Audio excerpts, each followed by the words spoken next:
Great. Thanks, guys. I'll give people a couple of minutes to join. You never know. It could be just us. Kate. Yeah. Hey, wait, Kate. What happened to you, Kate? I've changed. I'm not even going to make any jokes about any of this stuff anymore. Can't do it. Can't do it. Using your wife's account, being all sleuth. How I roll. Well, thanks for joining. Yeah. Rod was just kind of showing me some GIS stuff, you know. Oh, yeah, that's the stuff, Justin, that we were going to talk about. Right. Oh, cool. And Justin, have you used ArcGIS for anything in any of your, professional work recently? Not since school. Okay. Yeah. No. I was. We have access to it, and we have someone who can who knows it too in the neighborhood. And it was more about knowing all of the open data catalog data files available with the city. But we can probably find someone. But a lot of information is available that we could easily put layers on, and model population growth, within a quarter mile of, the corridor, and kind of think a little bit along some of those theoretical lines about what's possible and what's sustainable. Yeah, nice. I'm sorry I can't help, but I would be pretty interested in outcomes if that does come together. Yes. Well, and we're going to need to find where you can help. And showing up here is very helpful. Thank you. Sure. Yeah, I'm trying to, between here and the working group, and then going to Radiator one day a week for the kind of open hours.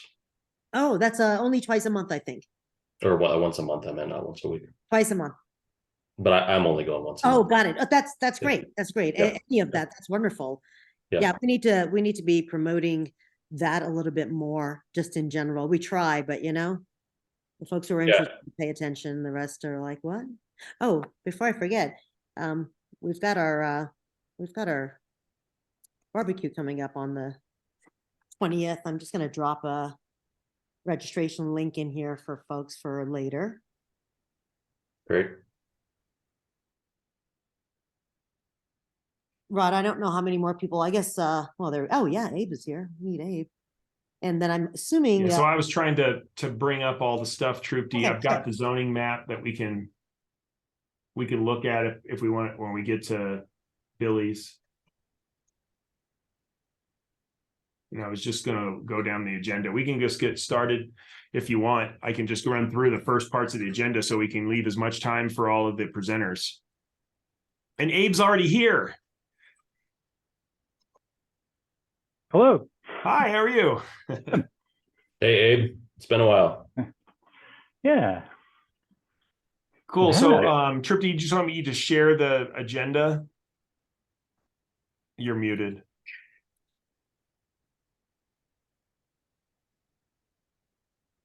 Okay, well, welcome to this month's SUNY Land Use Committee meeting. It's been a while because we canceled last month, so it's good to see, well, kind of the same people again. We've got a few. It's kind of hoping to see some more people on here tonight, but we'll do with what we got. If anybody has any questions, if everybody's read through the agenda, if anybody has any questions or revisions that they see, I'd like to make a motion to approve tonight's agenda. Do I get a motion or? Second. To approve the agenda. Okay, and somebody else seconded before the first, so okay, we're good to go. First up is public comments. Does anybody have anything they'd like to bring up? We've got about 10 minutes. We've slate for anybody to bring up new topics that they'd like to discuss. Seeing none, I think we'll move on. Let's see, I had a few announcements. Some of this will be covered in our discussion later on tonight too, but and I know Melissa will have like an update for us. Melissa, I have you first on the agenda if you'd like to go ahead and give your monthly update. Sure. Okay, I'll drop a link to our land use slides in the chat. The the link that you have in the agenda takes you to October of 2022, I think.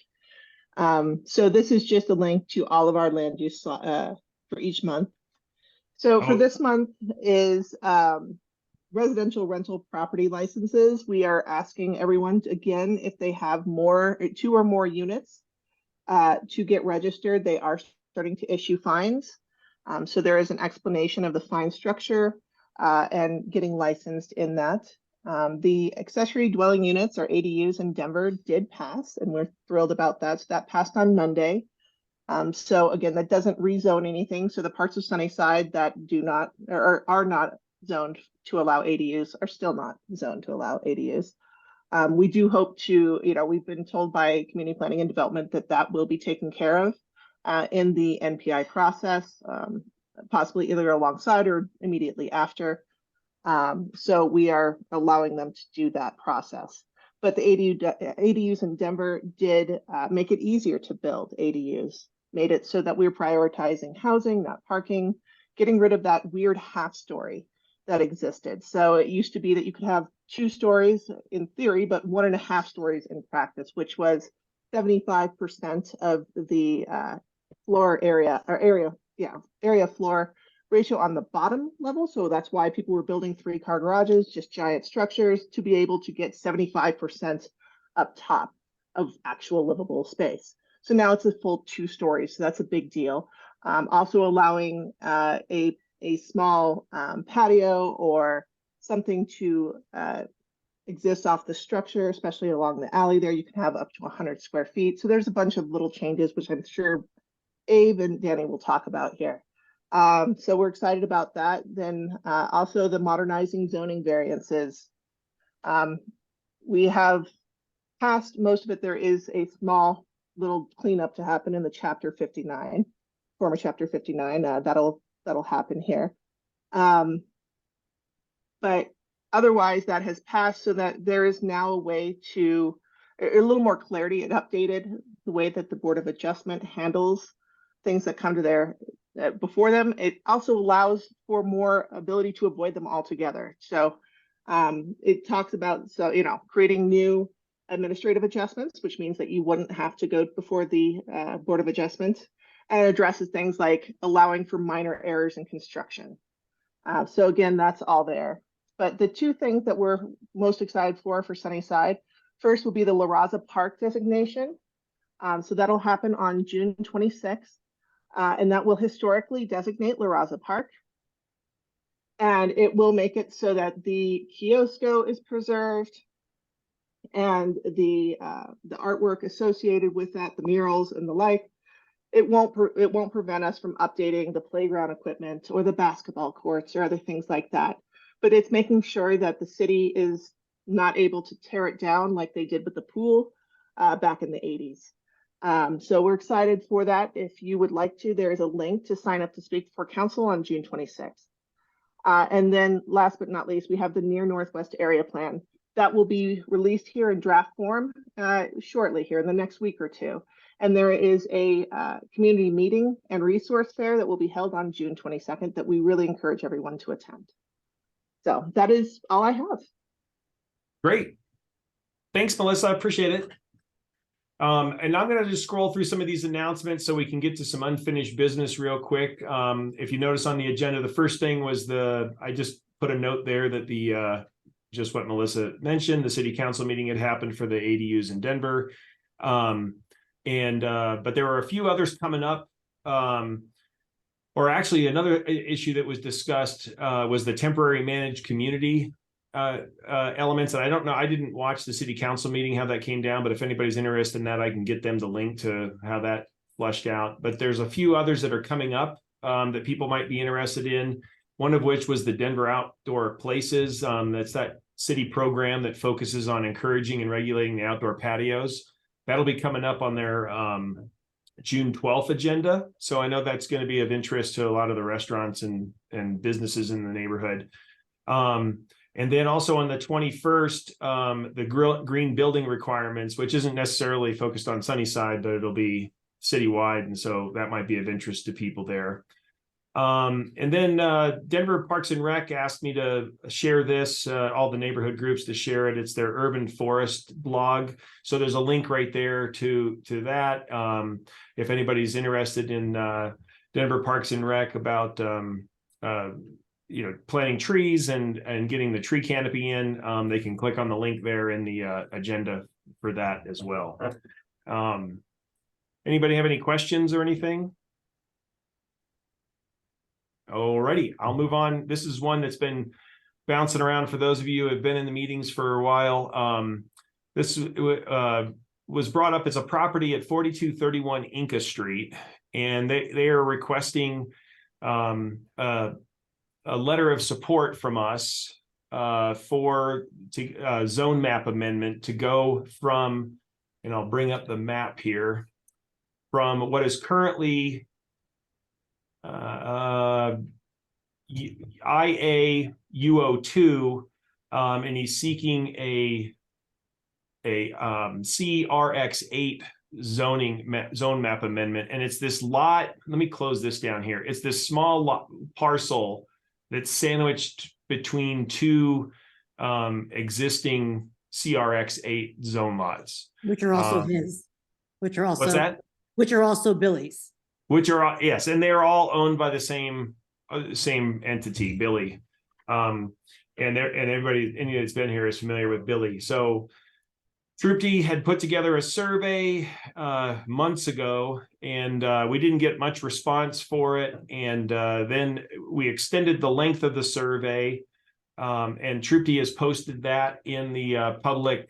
You can share it. You can pull it I up. was going to bring a public folder underneath the property requests, so anybody can go in there and look at the survey results. But Troopty, could you give us an overview of just what you found in the survey results? What we're looking for tonight, actually, if you hold on a second, Troopty, we just wanted to do a verbal vote to say yes or no to support the zone map amendment of this lot based on your guys' feedback and the feedback from the surveys. So Could you actually pull up the survey since you're sharing screen, go into that? Yep, give me a second here.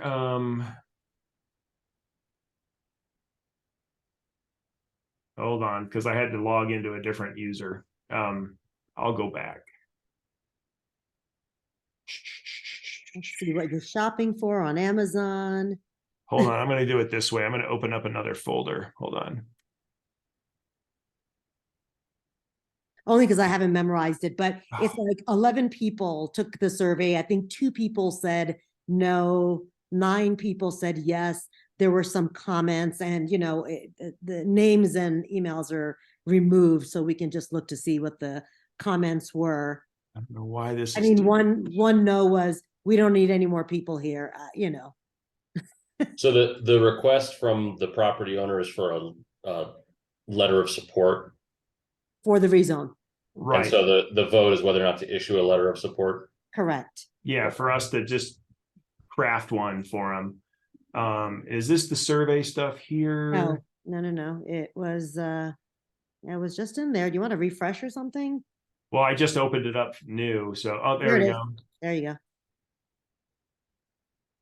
Yes. Yeah, so it's just for a letter of support. And there was some argument as to whether, I mean, my personal thought is that he doesn't really need a letter of support, and that the city is going to look at it favorably to sort of adjust that parcel to match the adjoining properties. But Billy still wanted to have our support. And of the people on some of the calls there, most people supported it. Right.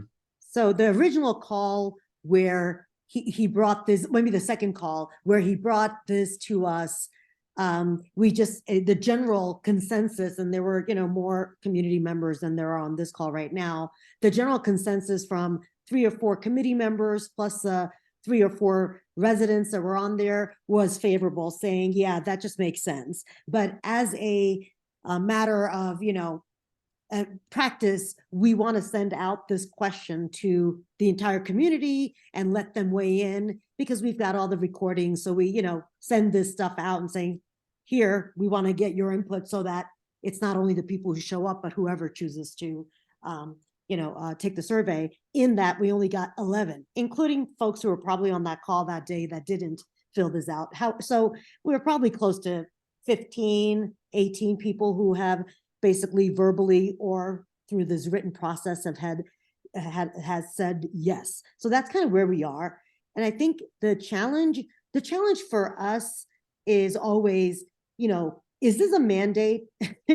But will we ever get to a mandate? Because most people are just not paying attention to this stuff, or, are not participating. Do we simply say, hey, this is the number of people who viewed this. This is the number that said yes. And based on that, we will be supported. So those are the directions we can take as a community. Do we have a mandate to support this? Or do we just say, based on 20 participants, this is what we heard. Based on that, we're doing it. If those 20 people said no, we would say, we're not supporting anything. So that's the question. And really, honestly, it's really to you, Justin. You're like the only non. I'm not sure, Zach, are you a Sunnyside resident, or are you with Danny? With Danny? Okay, yes. We're at Sunnyside. Oh, but you guys live in Sunnyside? Yeah. Yeah, I'm hi, nice to meet you. Sorry. Hi. So no, I didn't realize that. So yeah, you guys too. So this is a situation, and the owner, the applicant here, he's got 3 properties that he's eventually going to join together and build something big.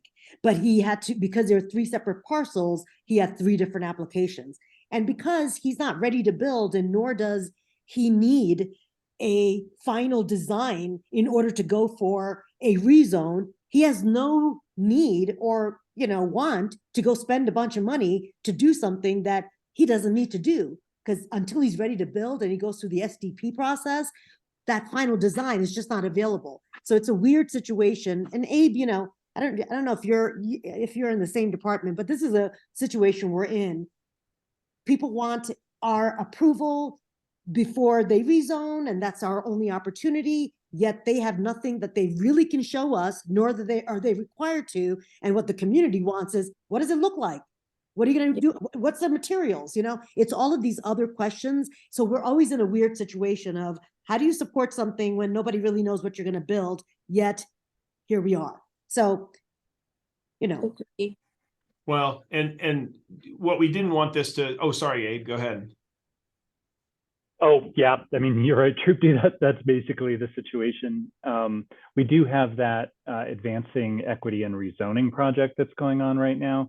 That's just looking at the whole process. oh, And, I know one of the ideas is that, especially for larger scale rezonings, probably bigger than this one, but, who knows, that's probably for discussion, that there probably really does need to be more certainty about what's actually going to happen, as opposed to it just being like, well, I might want to do something different in the future and I want to get ready for that, just so that there can be more conversation about that and maybe more deals struck around it. But yeah, the current situation is basically, you have to talk about just the general idea of all the various things that could happen and whether that's appropriate or not. right. Oh, thank you. I didn't know about they were actually having that. It's almost like we need to be there during the SDP process when they actually submit renderings of actually what they're going to build. That's when we probably would care about, do we like this? Is this does it have amenities we might want? Green space, bike infrastructure, whatever it is. So in terms of us kind of weighing, for Rod and I, or maybe other RNOs, kind of weighing in on that equity rezoning to say, hey, we may have some ideas about where it makes sense for us to participate, because on the front end, we're in a weird spot. Who should I? Yeah, this seems to be the only opportunity for a neighborhood organization to sort of give their feedback, is when somebody requests the zone map amendment, because it's recommended that the applicant reach out to the local RNO. In this situation, I've talked to many people about it. I don't think he necessarily needs our letter of recommendation. It probably is appreciated when they bring it and sort of just adds to the pile of paperwork that you submit and validates it. But we didn't want this to sort of be the Rod and Troopty show, since we were the only two that responded, I think, to the first round of surveys, or maybe one other. And so we just wanted to have, some consensus amongst whoever showed up here tonight and whoever was in this second round of survey. And it looks like we only had 2 no's. Yep.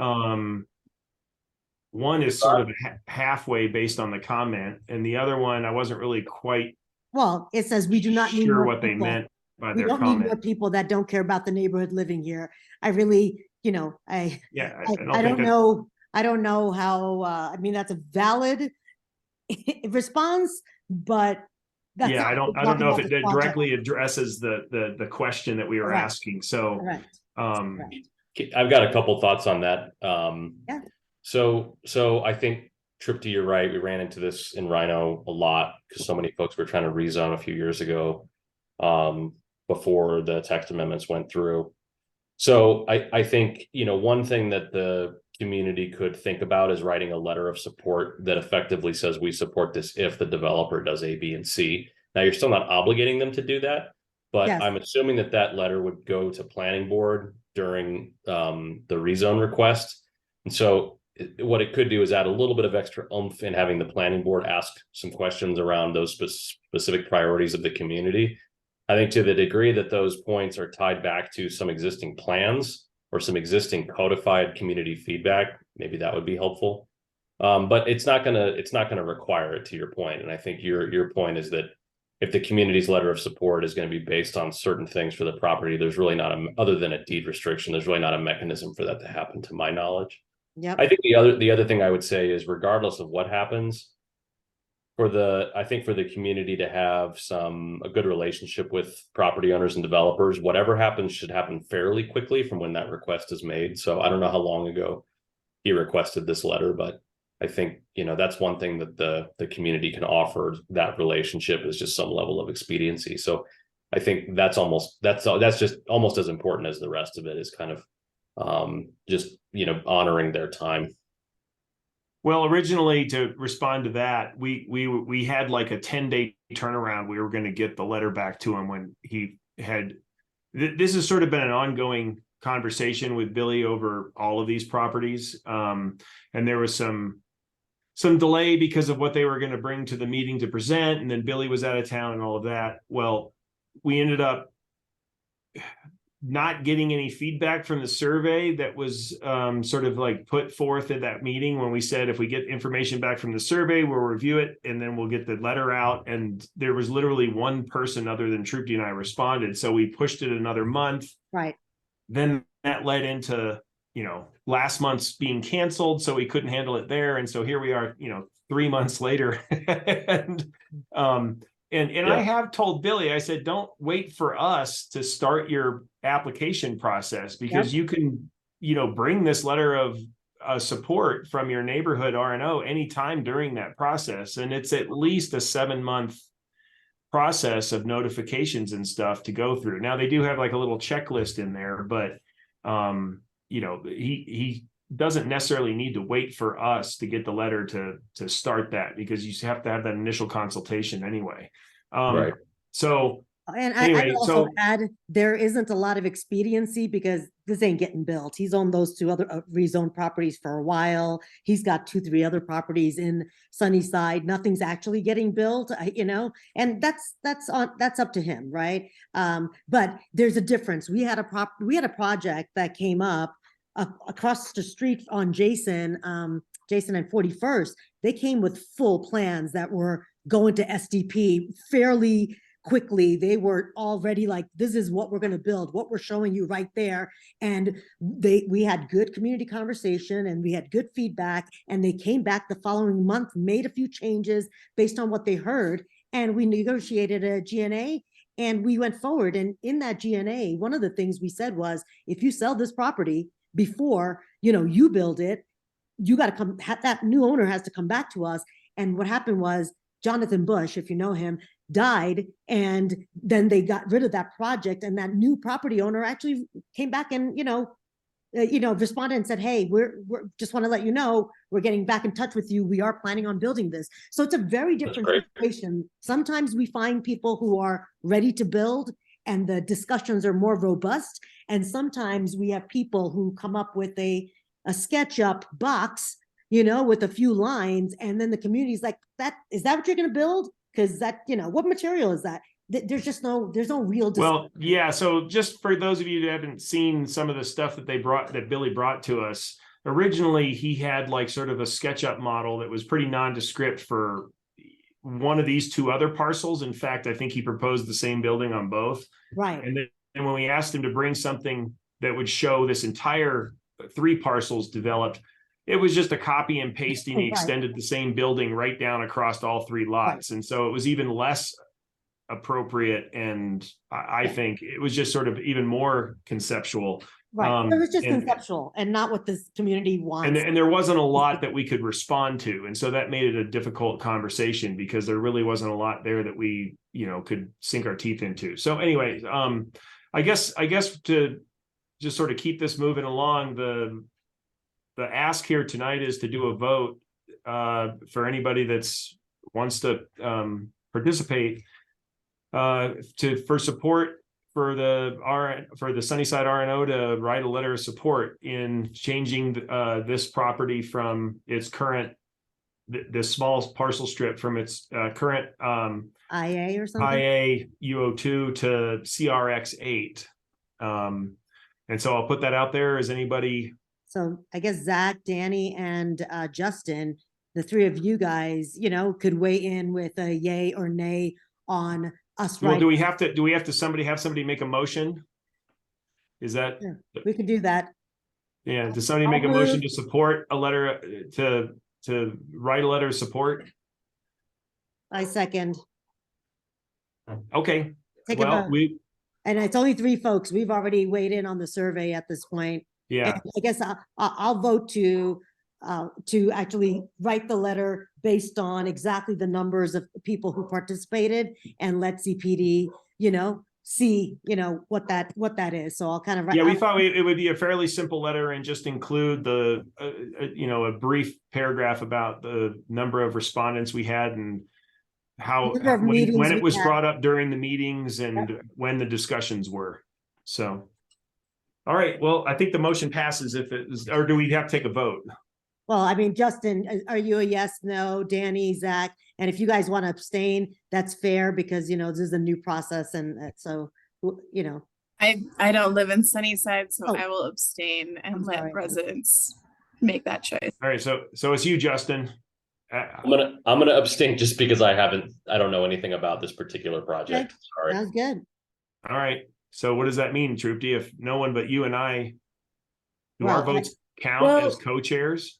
We're gonna chime in. This is for Zach and I. We're a yes. Okay, well, I think that swings it. If that makes a difference. Yeah, Okay. like I said, I don't think it really, Abe, does that actually, I don't know. I know you're not in the zone map amendment department, but how much sway do the letters of support from a neighborhood have in the final? I know a letter of non-support might have more impact on the decision-making process, but a letter of support, does that really have that much of an impact on something like this, when I think it's almost in the city's best interest to sort of unify this lot? Well, it's not technically one of the required criteria for city council to make to approve a rezoning. And so when we make our staff recommendation, it doesn't factor in specifically one way or the other. That's more about, is the underlying plan guidance supportive? Blueprint Denver, the upcoming near Northwest plan will be really important. But, it's certainly helpful for everyone in the process to know where there's tension and where there potentially isn't. Usually that's more helpful when there's like something is a harder call to make in terms Right. of whether it meets the criteria. It probably isn't that hard a call to make in this case. Right. I think you're right. But Yeah, okay. Well, that's what I kind of thought. I did a residential lot over here, and I thought that was one of the requirements on the checklist that, or one of the suggested things that you bring in that initial meeting was a letter of support. And I ended up getting one here in Sunnyside from the SUNY RNO Land Use Committee. I just didn't know if it even had an impact. So that's good to know that it's not even actually a real requirement. So Technically, It's a no. requirement for It- them to, yeah. well, it's a suggestion for them to come to us. yeah. Sort of, So- you know, go ahead and go do this. Okay. And I'd well, probably worry more about city council than I would about city staff with that, you know. That's true. That's true. Yeah, I will get the letter out with the meetings, the dates, the number of people and all that, and, you know, put it down and probably write a little paragraph about the fact that it's very, you know, the tension here is actually in the process of putting the RNO in this position where they have nothing to react to, you know, so I'll probably put something more along those lines as well for consideration, and maybe even show up at the hearing and say something about that. all right, perfect. Well, I guess motion passes because we had one vote yes from a non co-chair person. And all right, we'll get that letter together. So thank you very much. That's been a long time for that. He'll be happy, I'm sure. Yeah, he'll be happy and I'll send him an email. All right, so that moves us on. We don't have any other new business, and I'm gonna, you know, we're just right a couple minutes past when we really wanted to get started here on this focused conversation on ADUs in Denver. And Trupti, I don't know who you had slated to start first. I think I had but- Abe first because we were talking about the changes, and then we had Danny. So Abe, take it away, and I think you should be able to share your screen if Rob Oh, stops. yep. So let me. Sorry. And again, you know, sorry there aren't more people, but I will say that we do post this on YouTube and share it out, and we end up getting more views than the number of people who show up at this meeting. So I think there are people who then look at it even though they're not here. So Well, and we may also get people that would come to us down later, and we can refer them to the right places. So having all this information, plus I do this every day. I've got 2 projects right now where this is going to help me tremendously.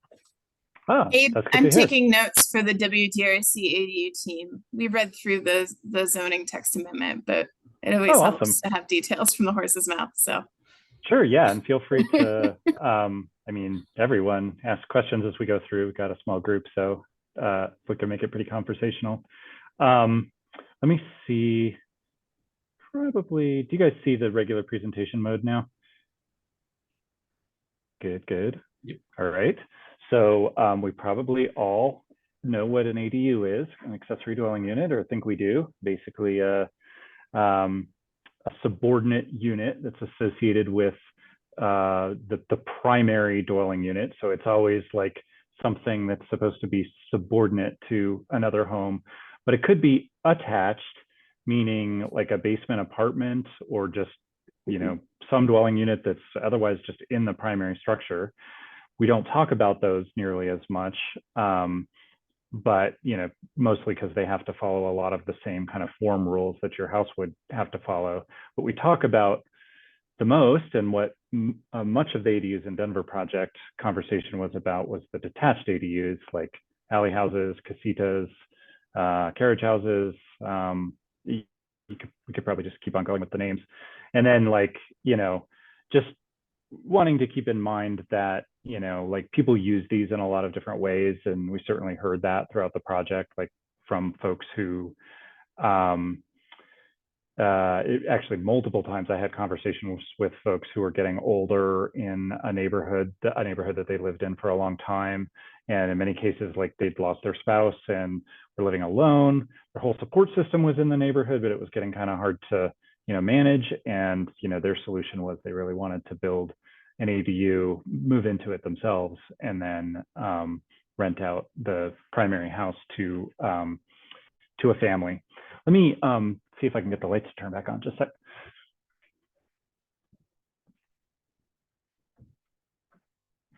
Sorry, I'm actually at the office, and it turns into like haunted mode at night. And if you're not like constantly moving, the lights all turn off.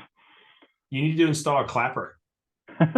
Cover, yeah, exactly. I should have just sat on the same side of the room as that sensor. Oh well. learn.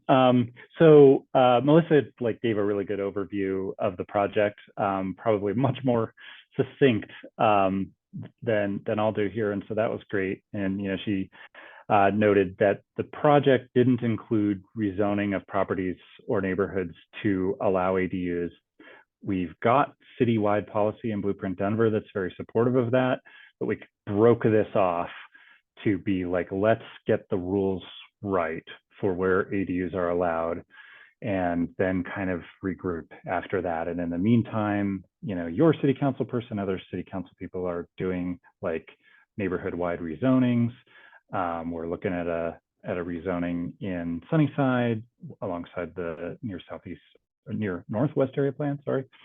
And you know, so that leaves this project to looking at how ADUs fit in with different neighborhoods, and how updates to the zoning code can reduce barriers to ADUs. It resulted in the revisions to the Denver zoning code that were approved on Monday, as well as a related amendment to the former Chapter 59 zoning code that was much smaller, but it basically just extended some of the flexibility that will be available in the Denver zoning code to there's only a few cases really in former Chapter 59 districts where you can build ADUs, but they get some of the benefits of the project. So what I've got here is basically touch on the outreach we did, talk about just kind of as a foundation where ADUs are allowed and where they're being built, the overview of the zoning amendment, including new citywide use and form standards, and then the things that like prior to Monday, or you know, technically these amendments will go into effect July 5th, so they're not in effect yet, but when they do go into effect, it's going to change standards by different neighborhood contexts around the city, whereas the existing standards are kind of one size fits all. So I'll talk about that. The outreach, you know, because there was so much discussion about ADUs in the extensive Blueprint Denver update that finished a few years ago, and Blueprint Denver, you know, strongly recommends, you know, revising the standards to remove barriers and be more context sensitive. We focused this project on more of like, what does that technically mean? And so a lot of it was about discussions with our advisory committee. Renee Martinez-Stone from WDRC was on the committee, which was great, as well as, you know, ADU builders, just residents of different parts of the city, city council members, planning board members, had a lot of really good discussions. We also had like really technical focus groups. And then the big wider public feedback was really at major project milestones, like when we had a series of alternatives to consider. We did surveys and open houses, and then especially when we had the actual recommended strategy really early this year, we did open houses in person around the city and then virtual open houses. So here's where ADUs are allowed. So basically anything that's colored in on the map is a zone district that allows ADUs, and that includes most of Sunnyside. So, you know, any future rezoning is just kind of closing the hole in the donut there. The districts that are in orange and yellow are former Chapter 59 districts that allow ADUs, and then the dots are where ADUs have actually been permitted.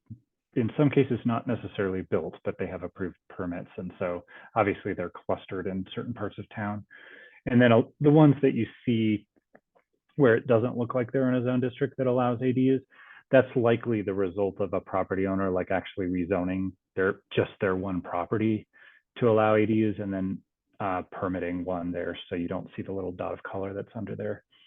And so 450 ADUs, there are 450 dots on this map, allegedly, which, you know, is a very small proportion of the lots that actually allow ADUs. The volume of permits per year has been steadily but not dramatically ticking up over time for the most part. We don't necessarily expect it to go through the roof after adoption, or now that this is adopted. But, you know, think that we now have, you know, more streamlined rules that probably will result in a higher rate of permitting. All right, so just in overview, the amendments primarily address detached rather than attached ADUs, mostly because that's just what we heard about. We didn't hear about a lot of issues with attached ADUs, either from the standpoint of like them being too hard to permit or being inappropriate in neighborhoods or not fitting in some way. So mostly about detached ADUs. Some of the updates would apply like regardless of the neighborhood context across the city. And those are focused on making detached ADUs possible on a wider variety of lots that are already zoned to allow ADUs, and making one-story ADUs easier to build, like removing barriers specifically to those, because we just heard from a lot of folks like they're cheaper, like you're more likely to get attainable housing out of that, and they're also like more palatable to the neighbors generally. So we wanted to specifically remove barriers there. And then there is a series of updates that vary by neighborhood context, and I'll wait to show you pictures of what that looks like.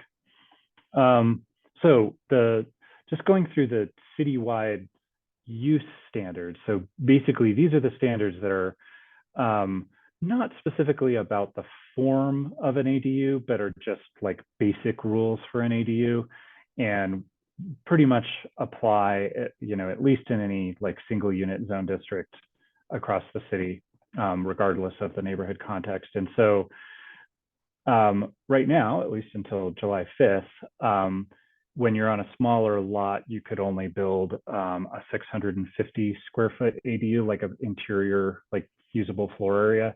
So that goes up to 864 square feet.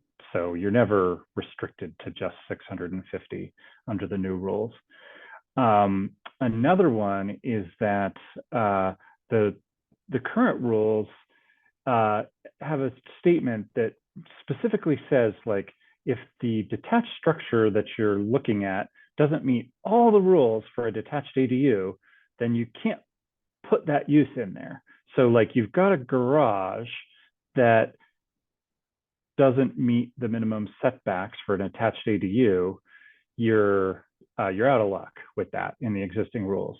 So the amendment removed that statement and basically says, like, anything that was built before now, like going back in time, now could technically be converted even though it doesn't meet the rules. So you can consider garages now, regardless of whether they meet all the rules, that kind of thing. In many cases, there's probably still going to be some like building code challenges with bringing things up to snuff to be dwelling units, but technically it is possible per zoning. And then there's, we talked about this so much as part of the process, that the current rules say that in a single unit zone district anyway, one where you're allowed to build ADUs, the owner of the property has to literally live there to have an ADU, meaning you couldn't have an investment property, build an ADU on it, and continue to just live somewhere else and rent both the primary unit and the ADU out. Many cities have that requirement. Many cities have removed that requirement. We talked a lot about removing it. Ultimately, it kind of looks like that really was going to be a stumbling block to getting the amendment approved. And, certainly heard from a number of council members that, they heard a lot of concerns about removing that standard, that it would make it really hard for them to propose rezonings to allow ADUs if that standard wasn't there. And so the ADUs in Denver amendment did not change that requirement. The owner still has to live there in a single unit district. Much of, there's a lot of 2-unit zoning in Sunnyside, so that wouldn't apply there, for example. Okay, so then. Gabe, I had a quick question. Do we want to hold questions to the end, or? No, let's make it more interesting and do some in the middle. On the previous one with the rule with the owner occupied, how is that going to be enforced, or has that discussion's been there if the property sells to, say, like an investment company or something, and they turn it into 2 rentals? Like what happens at that point? Yeah, well, technically they can't turn it into 2 rentals. I'm sure they might want to or try to do that. And in many cases, there probably are ADUs where the owner isn't living there because we're not out there like sleuthing around looking for these situations. It would just be if we received complaints from neighbors that there was a zoning violation, then the enforcement would begin. And you know, it is a little bit painful. It's relatively, you know, it's happened, you know, maybe only once or twice with the existing rule, but basically, you know, the only ways to make it right is to get an owner living there, Right. or to disable the ADU. And that means, like, you know, it no longer meets the definition of a dwelling unit. So you take some vital piece of the kitchen Like out remove or something. remove the kitchen and the bathroom. Yeah, right. You Okay. don't technically have to do both, but one or the other. Yeah. And then it's Yeah. not a dwelling unit anymore. It's no longer an ADU. Okay, I just wondered, you know, because there have been historically, particularly in Sunnyside, you know, illegal second dwelling units within houses with, you know, like basements converted into apartments that didn't have egress window wells and stuff. And, you know, I've been here for 25 years and, you know, we'd call enforcement and it didn't seem like there's powerful enough mechanisms to really, you know, enforce change. They would just move everybody out, you know, for a month, and then the next month somebody would be moved back in, kind of thing. So I just wondered if there were mechanisms in place to help enforce it, but really hard to enforce yeah, those kinds of things. The rental licensing program, with the things that you're talking about with life safety things, probably will up the enforcement ability to some extent.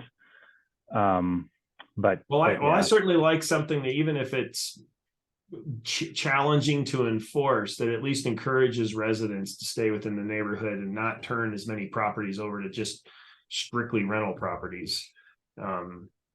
So, okay, well, thanks. I was just wondering. Yeah, no problem. Yeah, and so we were talking about the 2-unit zoning in Sunnyside, and any zoning higher in intensity than 2-unit. Like when we looked at that map, like a lot of the places that were colored in there were not single unit districts that allow ADUs. They were like all the districts that are higher intensity than that, which have always allowed ADUs as well, or have at least since 2010. But the current code pre July 5th, when this becomes effective, says you can only do one in that is accessory to a single unit dwelling use. So basically, you have a house, you could do an ADU. You have a duplex or a row house, ADUs are off the table. The zoning amendment will change that. So I know these kind of look like houses, but you see the 2 stairways and the pathways. They're duplexes. So now be possible for each one of the primary dwelling units to get a detached accessory dwelling unit as well.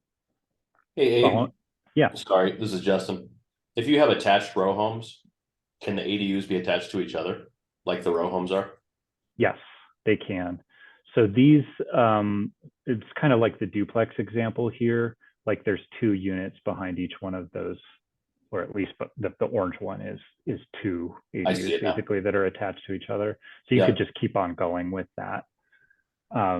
With the limits on the ADU floor area, for example, just applying like you get, you know, 1,000 square feet basically for every primary dwelling unit. And then you get, once there's another row house, that generates another 1,000 square foot ADU opportunity, for example. Got it. So it would be the same construction methodology with a firewall separations and all of that kind of stuff as the traditional duplex. Right. And so, but you still, because you would be building them side by side, you're probably not bumping up to the next level of code. Right. But when you build a duplex, you've got to have that firewall between the 2 units. Yeah. So, okay, right. Cool. Yeah, you could do them as individual little cottages back there too, you know, Yeah, it might be kind of hard to have enough room Oh, for hold that, on. like a lot of cases. right. But then you'd have to have the 10-foot, the 5-foot setbacks. Right. So a firewall would be needed in this situation, like that yellow structure there that is attached to each other. Those are two separate ADUs going with each of the duplex units. Yep. There is And a it's either, the 4 layers of 5/8 rock, 2 on each side, or you got that 1-inch fire separation rock. You can do it between. There's a lot of different ways you can accomplish that separation. So it's just like doing duplexes. They have to be, structurally separated. So if one side burns, the other one's not going to get ripped down but I with mean, it. I just meant, I was just confirming that that is a requirement as far as the building code side of this, correct? Okay, thanks. Abe. Right. And so, right, we didn't, sorry about the light. We didn't make any amendments to the building code, which is separate. And so basically like, oh, geez, it just turned off again. If,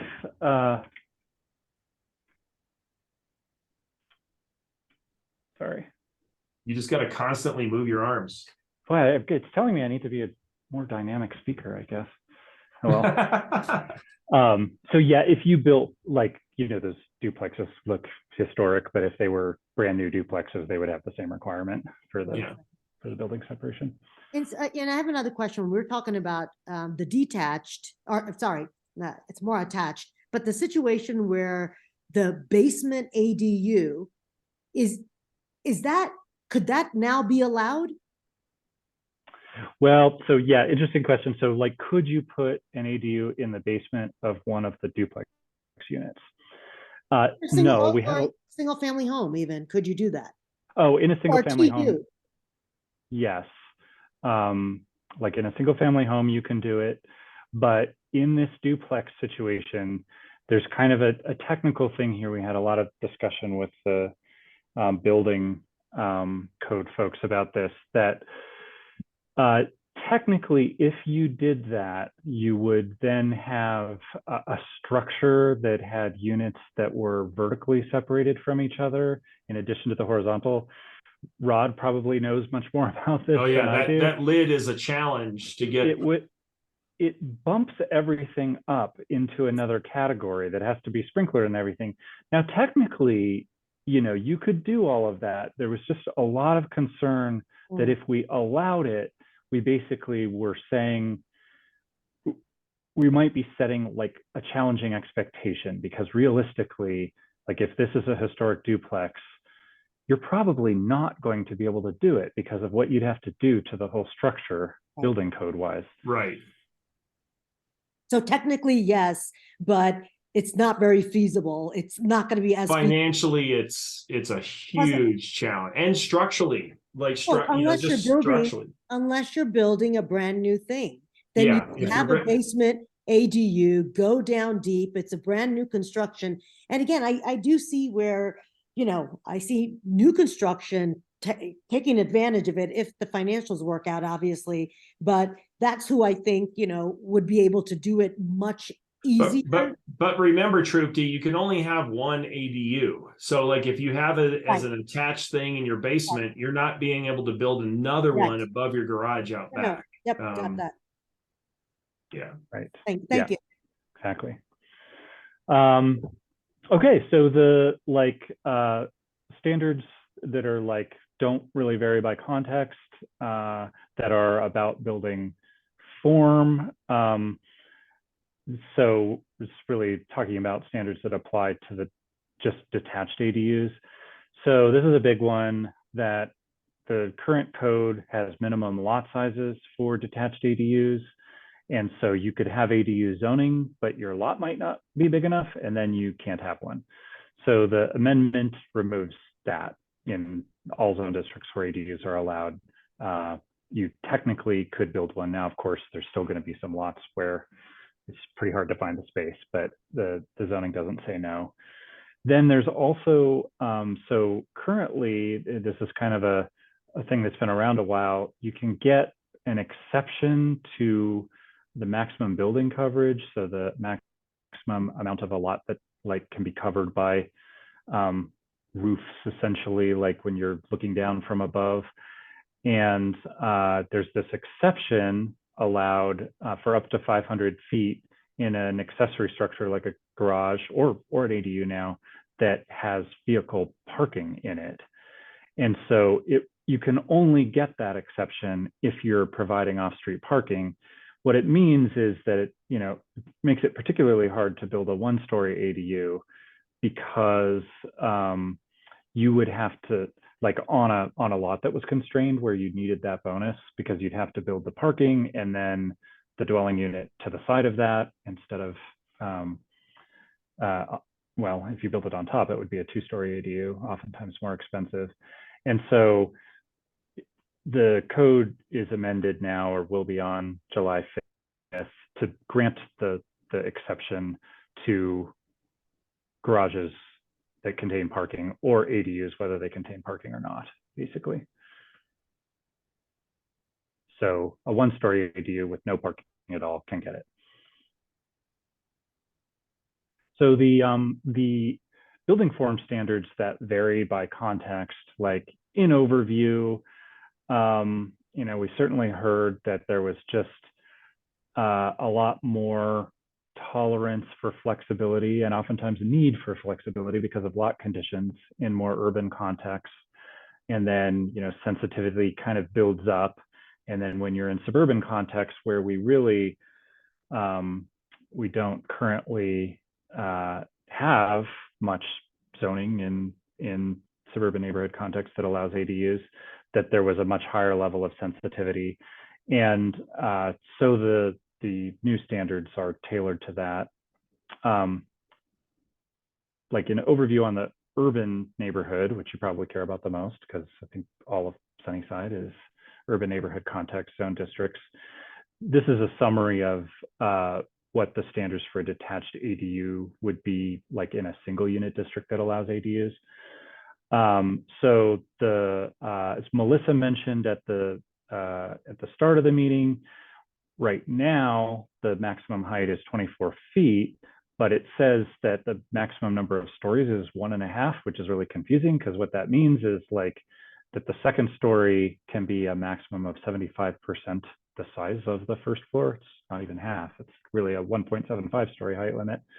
And so, what we saw, as Melissa said, is that like you might actually just build a bigger garage than you actually wanted in order to get the floor area that you wanted on the second floor, which was going to have to be smaller. And then it could make the construction more expensive and complicated because the second floor can't be the same as the first, like you see here in this structure. So that 1.5 story thing is gone, and it's just a maximum of 2 stories, but same height in feet. Melissa mentioned the deck. So you can't have outdoor decks at all, like above the ground level in the rear third of a lot now. But the amendment creates the opportunity, like when there's an alley, to do it like right adjacent to an alley where you're, much less likely to have privacy impacts on immediate neighbors. And so that could be up to 100 square feet, the one that you see there on an alley. And then 5-foot setback in the rear, 3 to 5 feet setbacks on the sides, depending on how wide the lot is. The 3-foot setback is for narrower lots.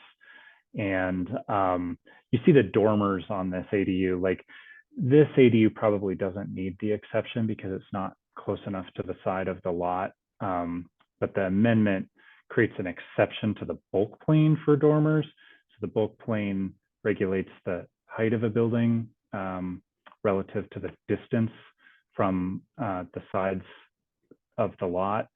And so to encourage dormers and provide a little bit more flexibility in creating floor area, there's an exception for a limited number of dormers. And so the Sunnyside overlay that was passed earlier this year, which applies to primary structures, does that same thing for primary structures. So now it's available for ADUs as well. And so the urban edge changes vary depending on whether there's an alley or not. In this context, it kind of between urban and suburban types of neighborhoods, there's sometimes alleys and there sometimes aren't, even when there are alleys, you'll see that kind of funny thing where most of the lots actually have driveways from the front because it was just a kind of transitional era, I think. You know, we'd heard concern, especially from city council members, about, you know, building detached ADUs in the back of lots that didn't have alleys and how that had, you know, much more of an impact on the rear of the next lot over. So the amendment actually would increase the required setback when there's no alley on those lots. That's one of the only places where the amendment has a little bit less flexibility than existing regulations, but only for two-story ADUs. So if it's one story, the setback would be the same. And then most of the other standards quite similar. No 1.5 story limit, can do the rear deck, etc. And then finally, in the suburban neighborhood context, it just kind of encourages one-story ADUs that much more, with a 10-foot setback for a one-story ADU and a 20-foot setback for anything more than that, which basically means that a detached ADU that was more than one story is just being built in the same place where you could expand your primary structure with an addition. And, you know, this was really key to getting a lot of the residents we heard from in more suburban neighborhoods comfortable with the idea that they might see rezonings in the future that allowed ADUs in that context, where it's just, you know, I think there's more concern about it because with the unknown is difficult to relate to, and there haven't been nearly as many ADUs in that context. I think I forgot to note on one of the earlier slides that, you know, we don't have, you know, most of the suburban neighborhood context isn't zoned to allow ADUs right now. And we actually only had one zone district in the code that was like a suburban single family district that allows ADUs. And this amendment actually created several more to go with different like lot size patterns, but didn't map them because the project's not doing rezoning. So basically we've got like 4 zone districts in the code now that don't exist anywhere on the ground. But if you were a resident in, you know, in like a SSUD zone district, for example, there's now an SSUD1 zone district that allows ADUs that you could propose to rezone to, or a city council member could do a neighborhood-wide rezoning. And that's it. So talk about whatever you want to talk about or move on. Hey, Abe, can you clarify if you have an existing garage, and if someone has an existing garage and they want to replace it with a single story ADU, thereby removing garage parking period, did you say that is allowed or is not allowed? That is because they're actually, well, I mean, that would be in most cases because we're probably talking about like a single or 2 unit zone district where there are no minimum parking standards. So the garage isn't meeting a standard now, so taking it away is fine. Like if it was in a row house district or somewhere where there is a minimum parking standard that parking spot is meeting, you know, you have to figure out how to meet the standard. It doesn't mean you couldn't convert the garage, but the parking will have to go somewhere. I see. And I think most people are not going to do that. They're not going to torpedo their own garage, but it's just, yeah, curious.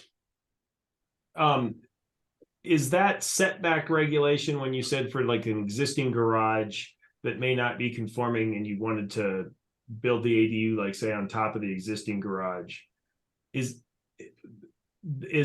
that be applied? I ran into this on one project where I was designing a garage over, or an ADU over a garage, and you had to sort of pick the building type. So the setbacks for the ADU applied to the entire structure. Is that still how it's going to work, or are they going to apply the setback rules for the garage portion of the structure versus the setback restrictions on the ADU portion of the structure? Right. So kind of a technical question. Let me see if I can give you an intelligible answer. I guess the first part is that building form standards will have to apply to the whole structure. So it's not like mix and match. But Okay. previously the code said you can't even, like a detached ADU building form can't exist that doesn't meet all the rules. So it's like if you had this existing structure, you couldn't apply the detached ADU building form standard to it and then put an ADU in it. The difference is now with that statement removed, you technically have the garage that doesn't meet all the standards. You can apply the detached ADU building form to it, which means you can put an ADU in it. So just take the real simple example, 1-story garage, 1 foot from side property line, doesn't meet the 5-foot setback, can keep that garage, improve the inside into a dwelling unit, and have an ADU there. Now, when you go to expand that structure, you're not going to be able to just keep on breaking the rules. Okay. So the expansion is going to have to follow the rules. And so that means like, if it's that close to the neighbor, going straight up on that side would violate the bulk plane rule. So the part that goes up would have to be stepped in or something like that. Well, I tried to do that with a new one.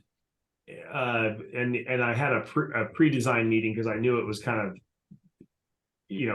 pushing the boundaries there, where I did have a 0 lot line for the garage portion of the structure on the first floor, and then the ADU stepped back on the second floor. And the reviewer I was talking to said then that wouldn't be allowed because the setbacks for the ADU will apply to the whole structure, not just the garage. You wouldn't apply the garage rules and setback regulations to the garage portion of the structure, and then you have a different set of rules. You got to pick one. And Yeah, so he was telling you like that's a detached ADU building form that because correct. Even though the garage portion on the first floor, technically garages have a different setback, requirements. Right. A Yes. garage is a building, and ADU is a building that might have vehicle parking in it, I guess. Right. So, Yeah. So anyway, okay. Well, thanks, Abe. Abe. Yeah. Do we want to move on, Trupti? Are there more questions for Abe?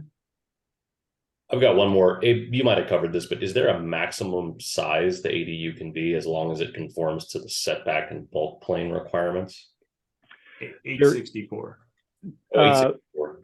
864 on the smallest lots, and 1,000, I think, was the old rule for the largest. and that's still the rule, and I'm just blanking on the lot size threshold where that starts to apply, but basically it's either going to be 864. I think the 1,000. 1,000 was at the 7,000 or 7,500, something like that lot size. Yeah, right in there. And that's the inhabitable space. So if you're on top of a garage, the garage space itself does not count towards the 864. That is true. Yeah. Okay.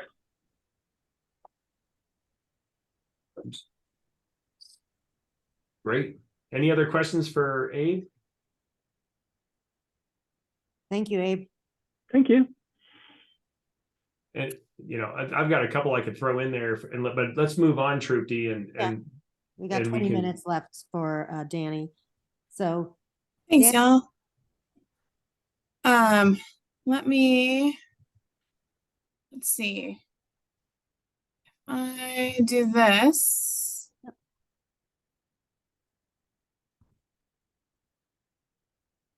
Can you guys see the presentation? yes, Okay, great.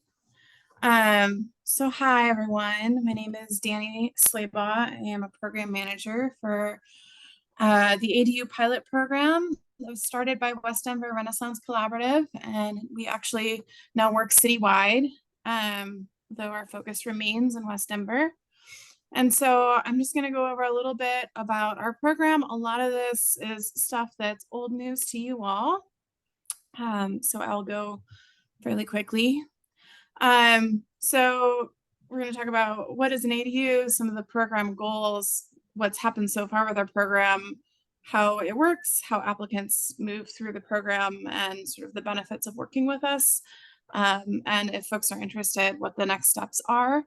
And I am hoping that I might be able to send you all, if you have a newsletter, a little blurb that can go out to Sunnyside residents who might be interested. Although we actually have a lot of Sandoval's office sent out something in their newsletters. We actually have a few applicants from Sunnyside working through the process right now. Oh, that's wonderful. Danny, you could send that to me. Our next newsletter is going to go out like the first or second Saturday in July. That'll be our next one. Perfect. I will send that over. So this is a family in Westwood that finished their ADU. It's a 3-bedroom, 864 square feet a few months ago, and allowed the young family to keep granddad close.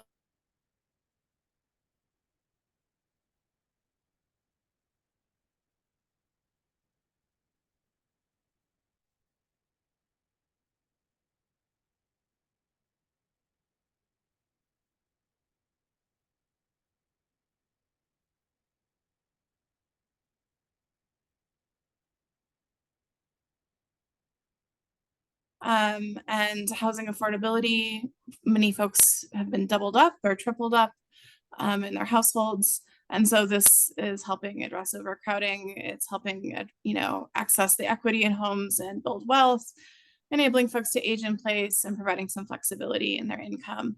But y'all know about gentle density and the benefits of that for the neighborhood. So that's also part of the deal, so that it's not a zero-sum game. So overall, our goals and how we've kind of guided ourselves has been with the intent to stabilize homeowners and minimize involuntary displacement, provide wealth building opportunities, create new long-term affordable units, and promote equitable access to ADU zoning and development. So the process of building an ADU, as you all likely know, is challenging and can be a bit of a labyrinth, requires a lot of technical knowledge, and is not particularly accessible or affordable. So to address that, we provide technical support. So that's one of my jobs, is we do all of the pre-development work. We have 7 ADU models that are sort of a range. They're energy efficient, they're solar ready. We've actually gotten grants to put solar on several of them. And they range from studios that are a linear studio that's 420 square feet up to an 864 square foot 3-bedroom. We also have the 1-bedroom above the garage unit that we actually just found out we're moving forward with in, I think it's Barnum.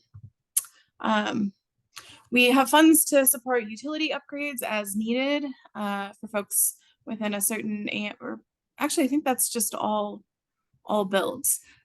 We have some state funds that can be applied to help offset the cost of some of the things like, connecting in with a transformer that's too old, or lead water lines that need to be updated, that kind of stuff. We work with CPD, really, really grateful to be working with AHART to have a more responsive permit review process. And then we also provide rental support and property management training for folks. And the first 13 that we've built, folks have been in their households for an average of 19 years. 10 of those have been BIPOC households, so Black, Indigenous, people of color households. 8 have been very low income households. 4 have been women-headed households. So you can see the program has so far been able to work with folks in like the low to moderate income range and really make this more accessible, and really work with folks that have been long-term residents of neighborhoods. So again, pre-development and financing, we do site review, technical services. We have a housing counseling team that can kind of get folks ready if they're not quite ready. If they are pretty savvy and understand how they want to finance things, we just connect them with referrals to partnered lenders. We have a lot of different ways that we've sort of found that meet a lot of different scenarios of people's financial situations. And then we also provide up to $88,000 in financial assistance, and actually that should say cost savings, for qualified households. So we have a few different buckets of grant funds we can connect folks with. And that is like sort of a limited time offer for the first folks that get through the process and through the door. design. Everything is sort of pre-designed, energy efficient buildings. We do some site consultation and engineering services that are contained in that, and cost projection. And then again, permitting support through AHART, the Affordable Housing Review Team at CPD. Habitat for Humanity is currently our builder. We also have on-call builders for when they are too busy for us. But right now they're building all of our ADUs and doing a lovely job and coming in well below market rate for construction. So who qualifies? Folks need to be homeowners because of that owner occupancy rule. They need to have lived in a qualifying neighborhood for at least 2 years.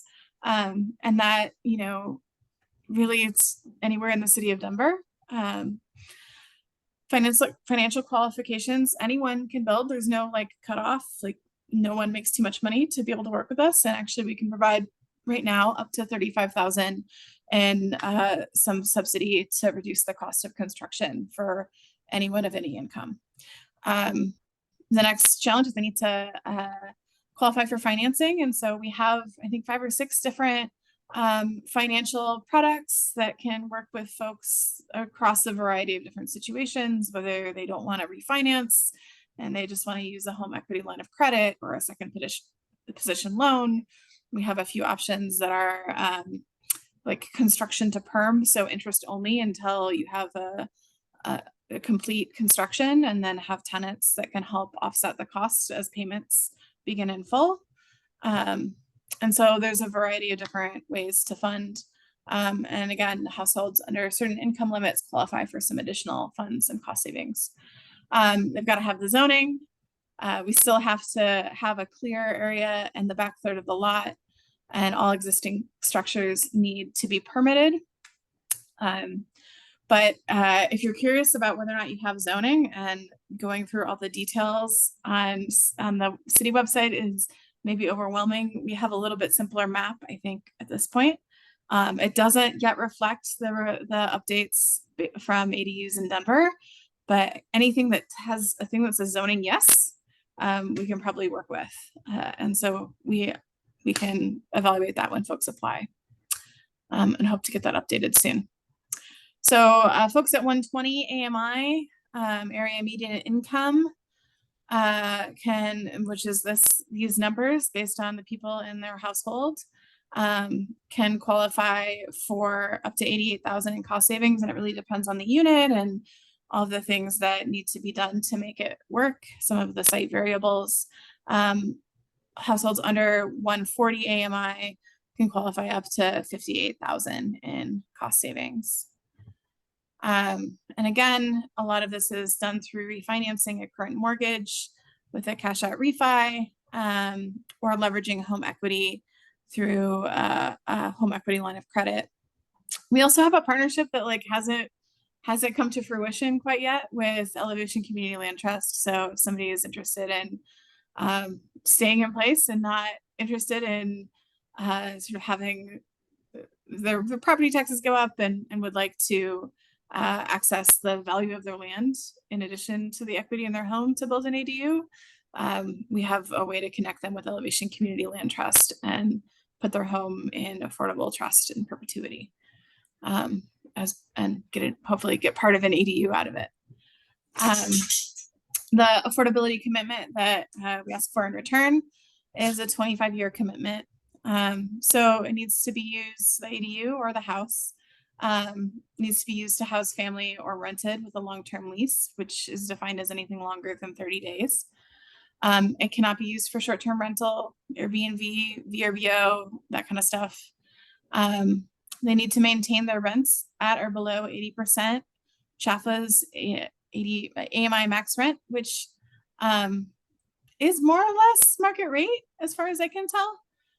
So it's not a horrible restriction. It really just allows folks to sort of set the rate that they need. A lot of the folks we've worked with are housing family. And so they're not charging 80% max rent. They're charging $800, or it's free, you pay the utility bills, or, figure out a good solution that is a win-win for everyone. But folks have the flexibility to charge pretty close to market rate at that 80% AMI max rent. Either the homeowner or the renter need to initially qualify under 80% AMI. Their financial circumstances are allowed to change. That doesn't mean that they lose their housing or they need to sell their home.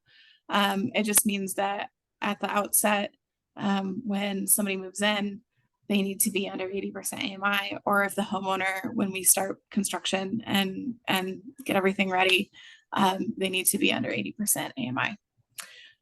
We require annual reporting on use, rents, and insurance. So it's pretty straightforward. We just sort of ask who's living there, what's their income, what are you charging, show us you have insurance. Sounds good, keep going.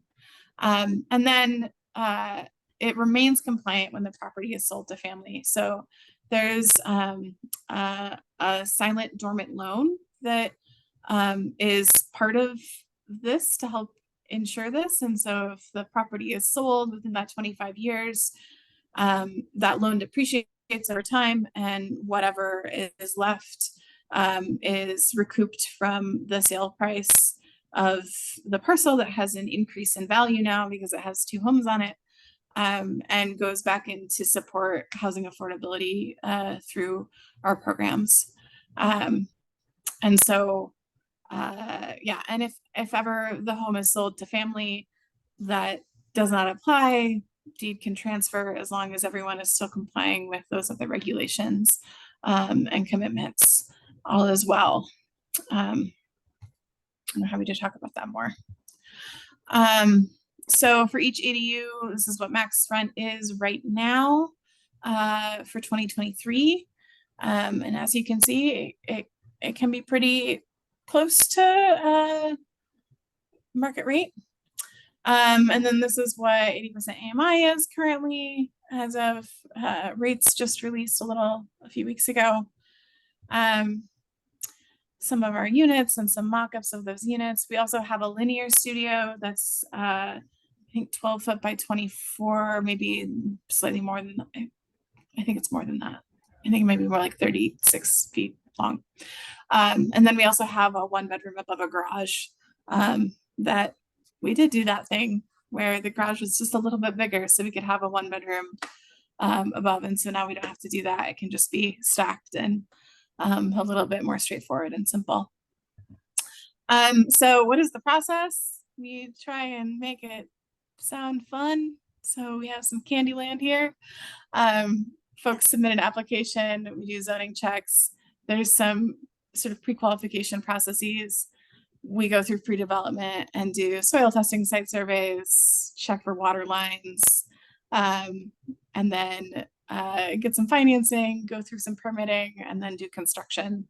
And construction right now is running roughly about 6 months-ish, if we're really on board and on time. We Habitat has a Daniel Merck, I don't know his last name, but he's been coming in right on schedule. So that's been nice.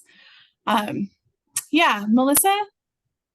Do you have a question? Yeah, just out of curiosity, is anyone else seeing the slides move, or am I the only one? Am I having an issue? Okay, I can't see them either, Melissa. I was wondering Okay. the same thing. So yeah, I've only been seeing the first slide. I don't know about anybody else, but oh, Melissa too. Well, shoot. Okay. I wish I'd known. That was the whole presentation. Let me show you. I'm just gonna share my screen No, and we'll. I was gonna say, I just realized that at the end that I wasn't seeing the transitions when you started saying, "Oh, look at this," like that. Right, same here. Do you have this in PDF format you could share with us, and then we'll I make sure it gets do. posted? And then also, would you be kind enough to put your contact information into the chat so that people could Yeah, I can do reach that. out to Let you? me. Okay, I think. Here I we think go. maybe what happened is you had it on the, because see, we're just seeing your power there. There it is, right there. There, yep. You know what it was? I had like the multiple screens set up Right. connected, and it was tricky. It was being tricky with me. But I can just kind of, so this is the family that just finished. I got certificate of occupancy a few weeks ago. That was their opportunity to be first-time home buyers. And the little kid was born, I think, like right around when construction began, which is pretty cool. And then we talked about that, some of the benefits, goals. These are some of our homeowners that we've worked with across West Denver. A little infographic about sort of where folks have been on the income and sort of socioeconomic scale that we've been able to work with since 2020 when the program began, which we started right, I think, at the beginning, like